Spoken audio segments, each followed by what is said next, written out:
السلام عليكم، عاملين ايه؟ وحشتوني كتير.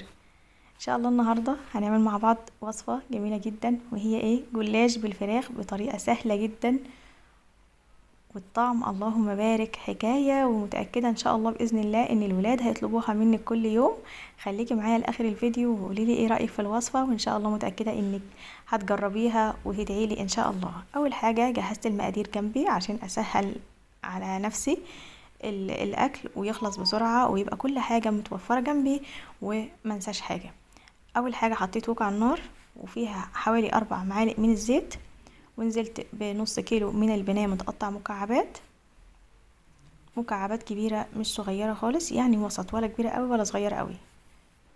طبعا بنغسله كويس وننقعه كده في ليمون وملح وورق لورا وننضفه كويس، وبعد كده نشطفه، وبعد كده نبدا اللي احنا نقطعه زي ما احنا شايفين مع بعض كده.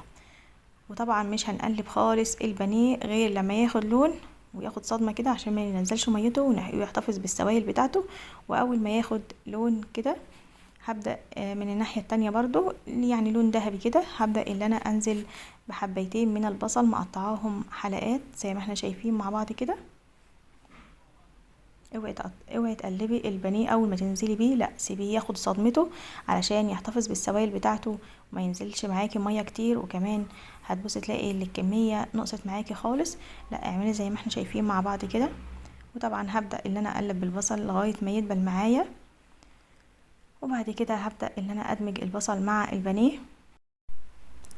وبعد كده هحط البهارات اللي هي عبارة عن معلقة فلفل صغيرة، معلقة كمون، معلقة 7 بهارات، مع ورقة بابريكا، بصل، توم، بودرة بصل وبودرة توم، كل حاجة من الحاجات دي معلقة صغيرة. وهبدأ ان انا اقلب كويس لغاية ما اشم ريحة البهارات كده. وفي الاخر خالص هنظبط الملح على حسب الرغبة. طبعا كل واحد ورغبته في الملح، في اللي بيحب الحاجة حادقة، في بيحبها مظبوطة جدا، في بيحبها ما عليهاش ملح، فكمية الملح ترجع لك انت. فلما تقلبي الفلفل، طبعا مش هنسيب الفلفل يدبل خالص، لا، هنقلبه تقلبتين وهنسيب الفلفل وهنطفي عليه. وطبعا هظبط الملح على حسب الرغبة زي ما اتفقنا. بعد كده معايا صاج، لو انت عندك عزومة، بجد الصاج دوت بيوفر علينا مجهود كبير جدا، وكمان مش هنحتاج ان احنا نعمل صينية واتنين، لا، احنا هنعمل الصاج ده هيقضي الكمية جدا، وجميلة قوي في العزايم، وكمان تنفع اللي تعمليها وجبة في يوم كغدا للولاد.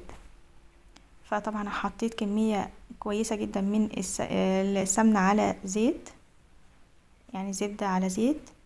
وبعد كده بدأت ان انا احط اول طبقة من الجلاش، هي عبارة عن 3 رقات و3 رقات برضو الناحية التانية. وهبدأ ان انا احط كمية حلوة برضو من السمنة والزيت مع بعض اللي انا مقلباهم مع بعض.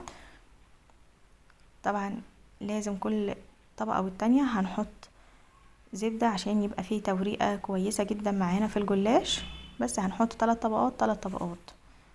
طبعا انا كان معايا 3 لفات من الجلاش، فهستعمل نص الكمية في الطبقة اللي تحت ونص الكمية في الطبقة برضو اللي فوق. هنا بوريكم اللي انا استخدمت من اللفة التانية نص الكمية، وهبدأ ان انا اسيب النص التاني مع اللفة التانية للطبقة اللي فوق، وهبدأ ان انا احط الخليط اللي احنا عملناه مع بعض وافرده. طبعا ما شاء الله النص كيلو بيعمل معايا كمية كبيرة، ممكن تقسميها على صينيتين، وممكن تعمليها لو انت عندك الصاج دوت، وهتوفري على نفسك وقت ومجهود زي ما احنا عاملينه مع بعض كده. هبدأ ان انا افرد البانيه كويس جدا، الخليط اللي احنا عملناه مع بعض. وزعيه على قد ما تقدري كده.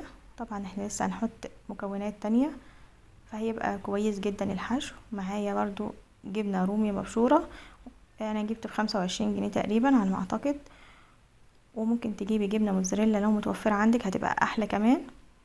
ما عندكيش لا دي ولا دي ممكن تستغني عنها. وطبعا هنحط كمان زيتون مقطعه قطع صغيرة، وهبدأ اللي انا برضو افرده كويس جدا زي ما احنا شايفين كده. هو منه بيتزا ومنه جلاش، فحاجة كده ما شاء الله ميكس جميل جدا، والطعم اللهم بارك روعة. جربي الطريقة دي على ضمانتي وهتعجبك جدا. طبعا الطبقة التانية هنبدأ اللي احنا نقفل الجلاش كويس جدا زي ما احنا شايفين مع بعض كده. وهخلط الكمية كلها برضو. وطبعا بين كل طبقة والتانية برضو هندهن زبدة كويس جدا لغاية ما اخلص كل الكمية. وهبدأ اللي انا اقطعه، طبعا قطعيه بالشكل اللي انت تحبيه. هبدأ اللي انا اقطعه بالعرض زي ما احنا شايفين كده. ما شاء الله بيعمل معايا كمية كويسة جدا. وبعد كده ابدأ اللي انا اقطعه بالطول على 4 قطع. ولو وصلت معايا لغايه هنا ما تنسيش اللايك وكومنت جميل زيك والاشتراك عشان يوصلك مني ان شاء الله كل جديد. وطبعا ما ننساش الصلاه على النبي محمد صلى الله عليه وسلم. معايا نص كيلو من اللبن، حطيت عليهم معلقه من الزبده وبيضه. وهبدا اللي انا ادمج المكونات كويس جدا. وطبعا رشه فلفل اسود علشان البيضه ما تعملش معانا زفاره. وهدمج المكونات كويس جدا معايا.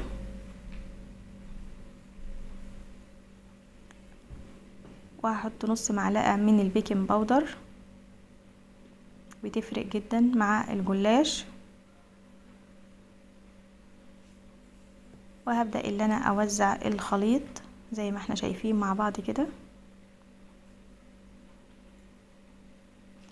يلا حط اللايك وما تنسيش اللايك علشان اللايك بيدعمني ويخليني ان انا اتشجع واعمل لك فيديوهات احسن واحسن. وما تنسيش طبعا اللايك والكومنت.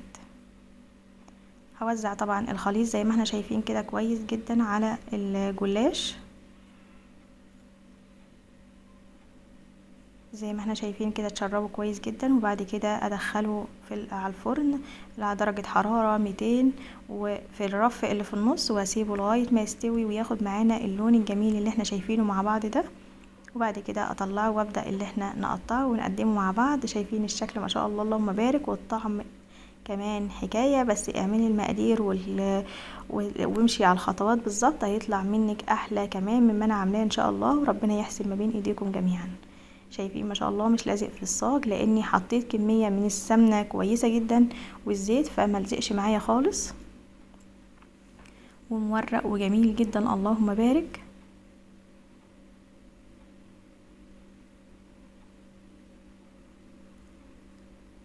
زي ما احنا شايفين مع بعض ما شاء الله. عايزه اقول لكم اللي الولاد بيحبوه جدا وبيطلبوه مني يعتبر كل اسبوع، عاوزين الجلاش على طول.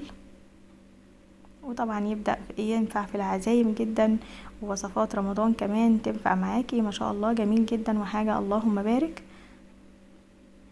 كمان من اخر الصاج يعني مستوي كله زي بعضه. بوريك اللي هو مستوي كله زي بعضه، ومن تحت كمان مستوي كويس واخد لون جميل اللهم بارك. زي ما احنا شايفين ما شاء الله الشكل بيتكلم عن نفسه. وقولوا لي ايه رأيكم، واشوفكم في فيديو جديد ووصفة جديدة.